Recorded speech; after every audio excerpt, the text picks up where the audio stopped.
You're listening to Be Health Connected, a podcast by the St. Louis Area Business Health Coalition. Your host for today's episode is Annie Fitzgerald, BHC Director of Member Engagement and Health Solutions.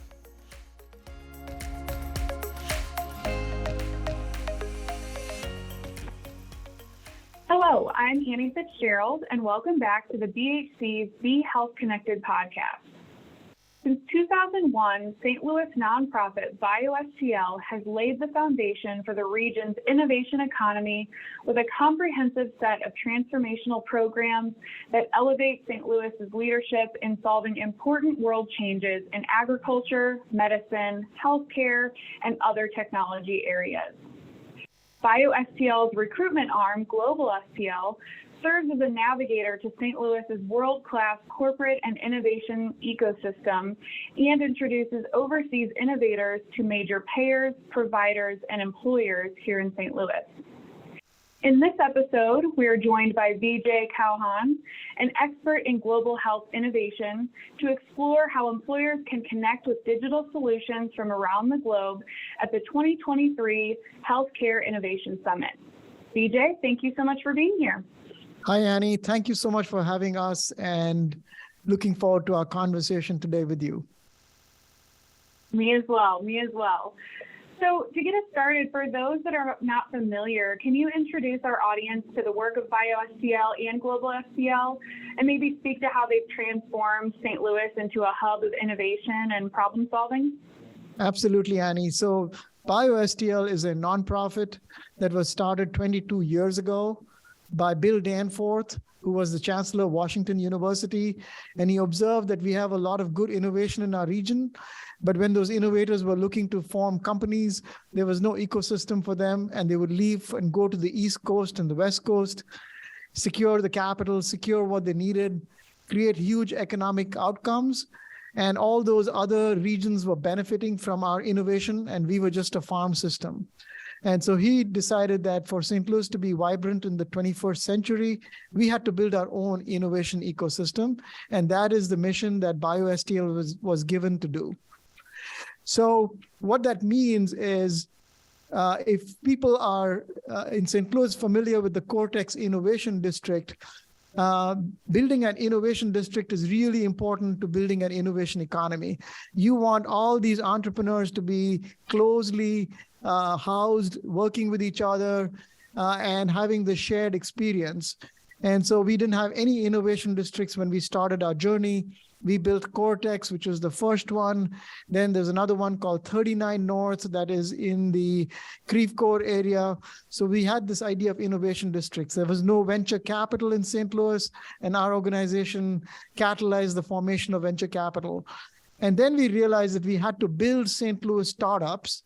And we then created BioGenerator, which is an initiative inside BioSTL to create St. Louis startups. And now we've built about 100 companies. We've invested $45 million into those companies and helped those companies raise $2.8 billion of venture capital. And 90% of that venture capital of $2.8 billion came from outside of St. Louis. So after all these years where all the East Coast and the West Coast folks were stealing our innovation, we finally got good at picking their pockets and bringing their money back into St. Louis. So that has been a really wonderful journey of success in changing the brand and the innovation economy when it came to creating St. Louis startups. But then we said, in addition to creating our own startups, can we also become a magnet for global innovation that is coming to the United States and doesn't necessarily think about St. Louis and the Midwest? They all want to go to Boston and Silicon Valley. We said, how do we become a magnet for that innovation? And that's what GlobalSTL was built to do. And, we can talk a little bit more about how we did it, but that's a little bit about what BioSTL and what GlobalSTL is about. That sounds like quite a feat, and I'm sure you all have had your work cut out for you, but the great work that you've done is really fascinating, particularly the idea of GlobalSTL. And I know you have a Healthcare Innovation Summit coming up here soon. Could you give us a glimpse into what happens at that summit and how it brings together those global digital health solutions with, St. Louis employers, providers, and payers? Right. So when we launched GlobalSTL, we said, the companies that we want to bring to St. Louis are companies that have already got a solution. So they're not these early stage companies. And those companies, what they valued more than anything else was access to customers, partners, strategic collaborators. So we looked around our region and said, where do we have significant amount of organizational capacity to buy innovation? And we realized in healthcare, we have a massive healthcare footprint. As you know, Annie, we have some of the best hospital systems between BJC and Mercy and SSM, with their teaching hospitals at Washington University, at St. Louis University. We have Express Scripts, we have Centene Corporation. And so we have a very robust healthcare industry in St. Louis. We also know that employers are a very important buyer of healthcare benefits, but also benefits to improve the well-being of their employees. And as the world is changing, new ways of delivering benefits, new ways of reaching members through digital innovation was really important. So we realized that between our employers and our healthcare organizations, we had a tremendous amount of buying power, but they were all sitting in their own silos, not talking to each other, and they were not on the radar of any of these global innovators. So we decided to make the case that if we could convene all of them, pull them out of their silos, put them on a common platform, we could get the attention of these innovators. And so when we did an analysis of all the revenues that are flowing through the organizations headquartered in St. Louis, it was really surprising to even our local folks that St. Louis has more revenues of healthcare organizations in St. Louis than Boston, Cleveland, Philadelphia, Nashville, Chicago, and pretty much any city in the United States except for Minneapolis. So St. Louis is number 2 in the country when it comes to the amount of healthcare industry we have. And we decided to use that to make it into a magnet to bring the best innovators and say, why are you wasting your time in Boston and San Francisco when they don't have that much buying power? Come to the place where there is massive buying power. And so we decided to express that buying power through a Health Innovation Summit. And so in 2017, we launched our first Health Innovation Summit. And we are really excited to share with your audience that we connected with Louise Probst and the St. Louis Business Health Coalition in that very first year. And we said, hey, Louise, we don't have a relationship with employers. You're doing a magnificent job of convening them and our St. Louis healthcare ecosystem. Could we collaborate and bring the innovators that all of us jointly want? And can we make the Innovation Summit a place where your members, the BHC members, could look at some cutting edge innovation and decide if they are going to bring value to each of your organizations. So our journey started with you all from day one. And here we are looking at doing our 7th GlobalSTL Health Innovation Summit on the 16th of August at Washington University at a location that we've used for the last 7 years. And I cannot tell you how excited we are that our partnership with St. Louis Business Health Coalition has only deepened, and we are going to bring some really great innovation. And we thank you, Annie, and thank you, Louise, for trusting us to be a good partner as we bring these solutions to your members. Well, we're equally as excited, and over the last few years, we've kind of taken our own approach to taking a look at some of the innovative health solutions that are available to employers. So this just really adds to that work that we're working towards on behalf of our employers. So once again, appreciate the opportunity to participate and continue to partner. And I think you touched on this briefly in previous discussions, but for some, St. Louis may not be the first city that comes to mind when they're thinking of healthcare innovation. But are there any other unique qualities in addition to kind of the healthcare buying power or advantages that St. Louis offers that makes it an ideal host for a summit like this? Yeah, so really good question, Annie. And one of the advantages that we really leverage is that here in St. Louis, we are a very collaborative community. If you go to Boston and San Francisco, everybody wants to be the top dog. It's really hard if you're an innovator to get access.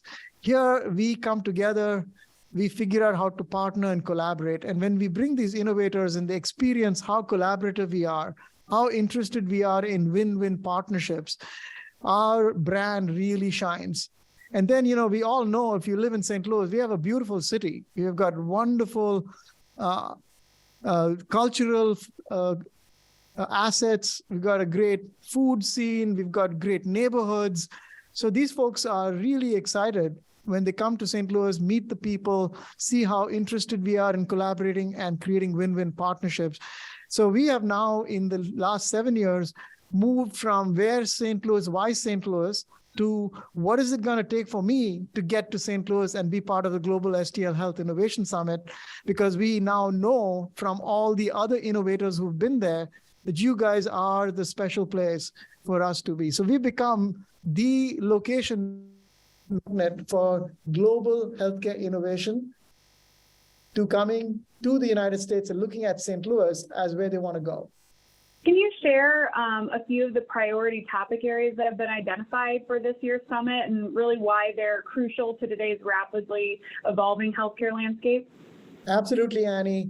One of the things that's really happened is the pandemic has really changed how we as consumers, we as employers who are paying for the care of our employees and the healthcare delivery, all of that is no longer the same as what it was before. We actually got to experience new models. We got to like some of them. And we found that healthcare can be much more consumer-centric versus being self-centric. It's not all about the doctor, it's all about the patient and the busy lives that we live. And so how do you bring care to where we live, work, and play, make it 24/7, make it convenient, make it whole person. It's not just about disease. I'm a human being, I have a family, I've got kids, I've got all these challenges. Is there a health system on the other side that is able to listen, know who I am, and how they can support me as a family? So that has been a fundamental shift. And the other side of it is the financial side. So the cost of workforce has gone up. Inflation is affecting every element of the business. And the last thing we are going to be able to do is keep paying more and more for healthcare and get less and less. So the big shift to value-based care is not just from a Medicaid, Medicare perspective, but employers are beginning to realize that they are the buyer of healthcare. Healthcare is their number 2 spend category, and they can be much more proactive in looking for and getting the solutions that improve the health, make it more convenient and accessible, make it more consumer-centric or patient-centric, but also change the trajectory of healthcare spending. And by doing that, making the employee healthier, more present, less absenteeism, more loyalty, more ability to invest in workforce development, all of that is now coming together, and that's an area where value-based care is one big area. The second one, as you know, Annie, we have a very fragmented healthcare system. You go to a primary care doctor, you get a series of tests and medicines. Now you're handed off to somebody. You're supposed to figure out where that is. You don't know what the best place is. It takes months to get an appointment. Life happens, things drop, the medicines don't get delivered. It's a highly fragmented journey. So how to build an end-to-end patient-centric or family-centric journey is another big area that employers are looking for. Another one is really interesting, and this is in the area of employees burning out because they are not only the care provider for their kids and their family, but then they also have parents. And so increasingly, employees are the sandwich generation where they're taking care of their moms and dads as well as they're taking care of their kids. And when that is too much, they burn out, and it becomes one of the biggest reasons why they quit a job they love, the company they love, because they just can't sustain, and they are torn between taking care of their parents and being a good employee and a good mom and dad. So there's a huge desire for delivering a new set of benefits where you can essentially outsource the caregiver journey and the burden to somebody who can be a good partner, and they do the heavy lifting of making the appointments, getting the medicines, arranging the transportation, et cetera, and being somewhat of a good, better listener, because as we all know, we kind of get a little impatient with our moms and dads after a while, because it's just kind of grates on you. And they then also feel guilty about asking for help because they don't want to be a burden. If you have an ally partnering with you, that can be a game changer. So we are looking at innovation in that area. The best innovation that we are seeing, we are bringing to our summit in 2023. Then another area is around building a sticky longitudinal relationship. So one of the things we all struggle with as employers, and particularly as HR leaders, is we sit down and study the benefits that we want to provide. They are high quality benefits, everything that people want. But when we send out an email or we announce it, there's just not a lot of engagement. And it's like, what? And so how do we figure out how to crack the problem of employee engagement? How do we get them to actually use the programs? Because if they don't use these great programs, they're not going to see the ROI. And when we sign up for these PM contracts, we're just writing big checks and we don't have outcomes. And so building a much more stickier relationship, a longitudinal relationship, we are looking at innovators who can be a partner with health benefits managers to actually make that longitudinal sticky journey happen. So these are some of the things that we are bringing to the summit. Well, from value-based purchasing to caregiving to employee engagement, it sounds like you really have a finger on the pulse of what employers are looking for. These are the exact conversations we're having with our employer members, right now. And you've really kind of driven home the fact that employers play a crucial role in shaping the healthcare ecosystem. Can you maybe speak to how they might benefit from participating in the Healthcare Innovation Summit, and maybe share any success stories or examples of how employers have participated in the past? Absolutely. Great question, Annie. So the answer of that lies with our partnership with you, Annie. So as you know, we selected a small number of innovators, about 33, 35, that were addressing the pain points I just discussed before. And we sent it to you and say, Annie, can you put on the voice of the employer, voice of your members, and think about which innovators you think will be most meaningful? So we've received your feedback. We're going to receive feedback from other partners. As you know, we work with all the healthcare organizations, from the hospital systems to the insurance companies to the pharmacy benefits managers. So all that feedback is going to come, and we are essentially going to develop a small list of those companies that are achieving the highest amount of interest across everybody. So those small 15 to 20 companies, we're going to invite to the summit. And then we're going to look at how many of those match up with what you told us you wanted to meet with.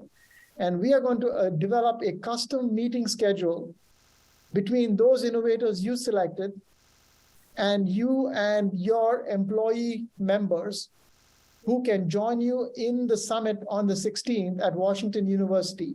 They can be in the room with you, and we will have this customized meeting schedule, and they'll be able to meet with each innovator that you hand selected. But if they are super busy and they can't come to the summit, they can join virtually.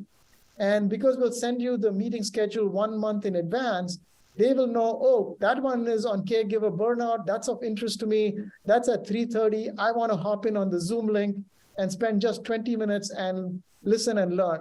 So we are going to make it highly convenient and accessible for all your members to be able to join in on the innovators that are resonating with what they think they want to bring to their employees.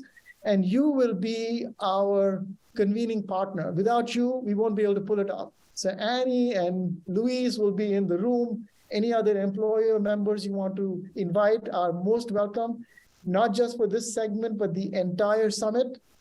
We'll send you the agenda for the summit, Annie, and if there's any way to attach it or share it with your members, we'll be happy to do that. So that is how we think your members can participate in the summit and meet with the innovators that we were just discussing. Oh, now talk about success stories. So as you know, Annie, from our work with you all in 2017, one of the innovators we brought was a diabetes management company, Verta. This is a company that says, we will take full risk. We will take on some of the most complex diabetic patients, and not the early, these are the ones that are on polytherapy with multiple drugs, on insulin, spending a lot of money, driving a lot of healthcare utilization. And we want to reverse their diabetes and get paid only after we've delivered the savings. This was a company that Concordia Health Systems, a very progressive employer in town, decided to look at, and they brought it into their system, and that was deployed across Concordia. Another one was around digital MSK. So this is when we first brought it, digital MSK was really a new idea. A lot of our employees who are suffering some kind of pain issue, more often than not, what's best for them is easy, highly convenient access to physiotherapy at home, on their terms, highly customizable. And so these digital MSK solutions, Sword Health was one of those companies, and this was again adopted by several of our employer colleagues. And what has come out of all of this is now digital MSK has become pretty widely prevalent. Any manufacturing employer with workforce that has got a lot of claims attached to physical injury or harm at the workforce, these are just a great solution for them. So those are some examples of innovations that we brought to our employer partners through prior summits. Well, and it's interesting because, as you said, something like a digital MSK solution seems to be the norm now, but, you all were really talking about it when it was cutting edge, and bringing it to employers. So it really just goes to show that participation in an event like this, or, at least following the results of the vendors that participate in an event like this, can really be beneficial for employers that are trying to, be on the cutting edge, where we're at in 2023. Yeah, and in fact, Annie, because the summit is just not the only time to do this, we have a 24/7 process where anytime any of your members has a particular need or a pain point, they're not seeing enough solutions, we invite them to send that request to you, and then you can send it to us, and we can then sit down and collaborate with you and say, what is the best out there, and then bring it back to them. And we can do that just not around the summit, we can do that year round. Yes, it's a great partnership and definitely a great benefit for both, the Business Health Coalition and our employer members. As we wrap up, are there any other examples from past summits that demonstrate the impact of connecting employers to some of these health innovations? What lessons can our audience take away from some of these experiences that you've had?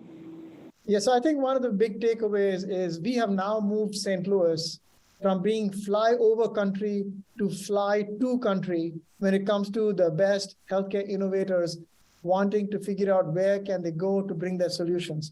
So I would say we are now no longer at a competitive disadvantage. If any of our employers are looking for the best of the best, we are in a position to get them here even before they go to San Francisco, Boston, or any of these places. So what that means is if I'm an employer and I'm an HR manager here, we can tell our employees, guys, we can bring the most progressive benefits and solutions to improve the well-being of you and your families, to build a competitive workforce, because as we know, we are all competing for workforce. As new industries are coming, they always want to know where are the healthiest workforces, the best trained workforces. We think we can deliver that through the innovation that we can bring to our employer partners.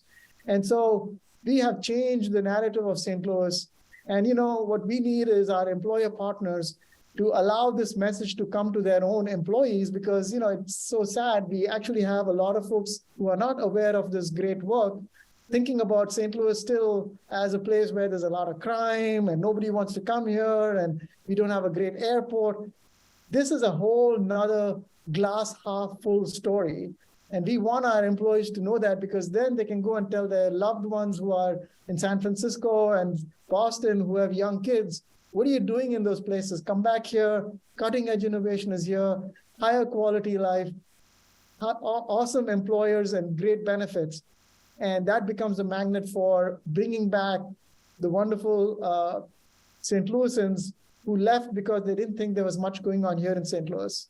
So that'll be my ask of our employer partners. Let's do this together. We've got a lot of good things going on in St. Louis, and we should be cheering for that. Well, I couldn't agree more, and we'll be sure to bring that call to action to our members. Vijay, thank you so much for your time today. We really appreciate it. For those that are listening, if you're interested in learning more about GlobalSTL and the 2023 Healthcare Innovation Summit, you can visit the BioSTL website at www.biostl.org. Or, as always, reach out to anyone from the BHC team, and we'll be happy to connect you. So once again, Vijay, thank you so much for your time. Thank you, Annie. Really enjoyed our conversation and hope to make this the first of many together.